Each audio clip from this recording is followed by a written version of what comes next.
Hello everyone, first time మన channel చూస్తుంటే subscribe చేసుకోవడం మర్చిపోవద్దు. వీడియోలోకి వెళ్ళినట్లయితే దీపా కార్తిక్ ఇంటికి వచ్చేసరికి హాల్లో అందరినీ పోగేసి దక్షిణామూర్తికి బ్లడ్ ఇచ్చి కాపాడింది నువ్వే తాత, కానీ ఆ విషయం నీకు తెలియకుండా దాచారు, నీ శత్రువునే నువ్వు కాపాడావు అని చెప్పి అందరి ముందు రివీల్ చేస్తుంది. ఇక దాంతో కట్టెలు తెంచుకునేంత ఆవేశం, చాలా కోపం, ఉగ్రరూపం వచ్చేస్తుంది శివనారాయణకి. వెంటనే వెళ్ళి కార్తిక్ ని ఒకటి నా కంటికి కనిపించినంత దూరంగా వెళ్ళిపో అనైతే చాలా దారుణంగా తిడతాడు.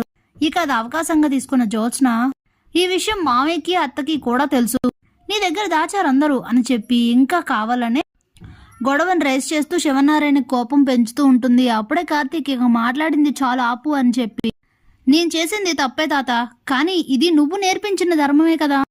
ప్రాణాలు పోయే పరిస్థితుల్లో ఉంటే శత్రువునైనా సరే కాపాడి వాళ్ళకి సహాయం చెయ్యాలని నువ్వు నేర్పించిన ధర్మమే కదా నేను పాటించింది.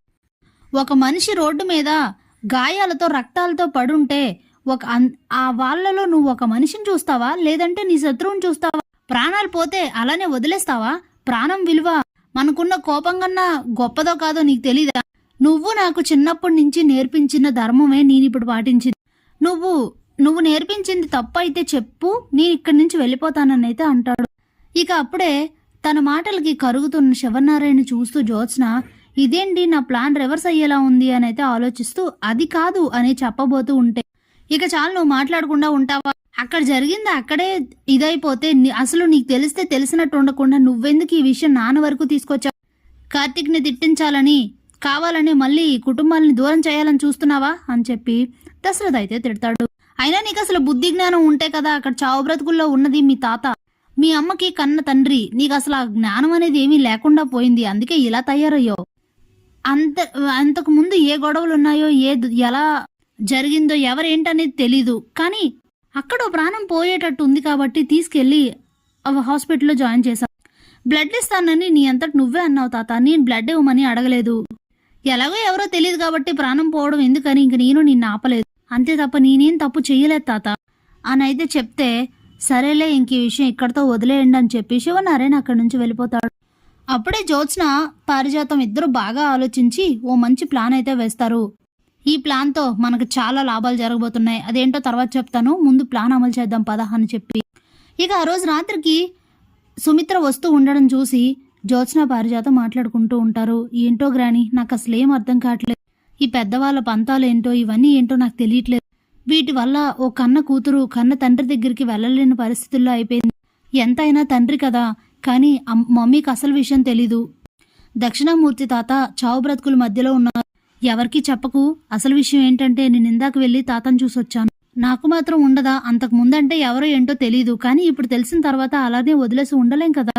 ఎప్పుడో ఏదో జరిగిందని అందరితో పాటు మమ్మీ కూడా దక్షిణామూర్తి తాతను అలా వదిలేసింది. మన తాత బ్లడ్ ఇచ్చి కాపాడినా గానీ కొంచెం సీరియస్ గానే ఉంది పరిస్థితి. ఆయనేమో నా కూతురు ఒకసారి వస్తే బాగున్ను, ఒకసారి చూస్తే బాగున్నని మాట్లాడుతున్నారు. ఏంటో ఈ పంతాలు పట్టింపులు అని చెప్పి అంటూ ఉంటుంది. నువ్వు వెళ్ళి చూసొచ్చిన సంగతి ఎవరితో చెప్పక చూసినా అని అయితే అంటుంది పారిజాతం.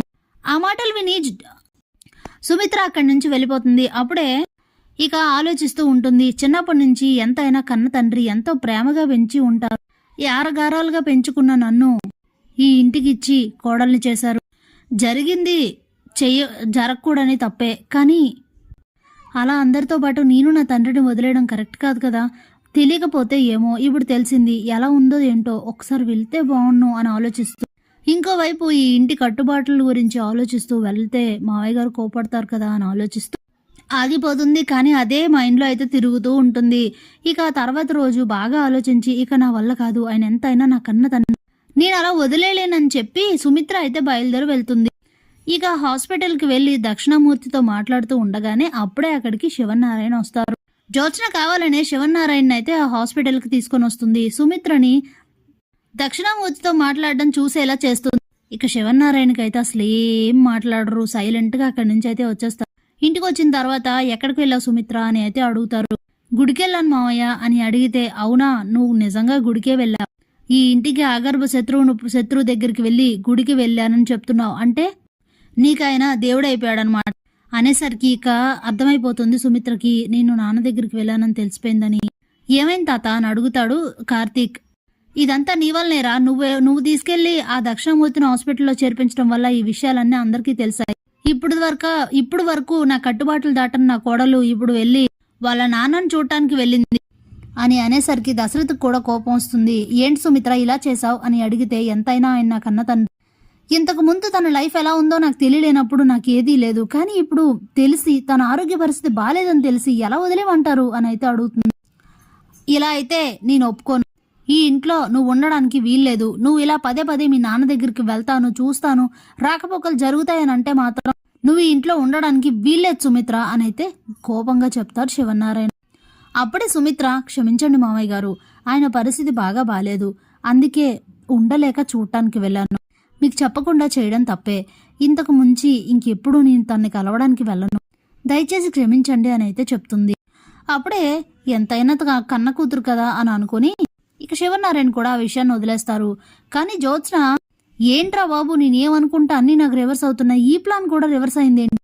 మమ్మీని తాత ఇంట్లో నుంచి గెంటేస్తాడు, అందరూ ఆ బాధల్లో ఉంటే ఇక దీప కూడా నాకు అడ్డు రాదు, హ్యాపీగా సీఈఓ నేనే అవుతాను అని చాలా విషయాల మీద ప్లాన్ చేసుకుంటే ఇలా జరిగింది ఏంటి అనుకో నేను డిసప్పాయింట్ అవుతుంది. Thanks for watching.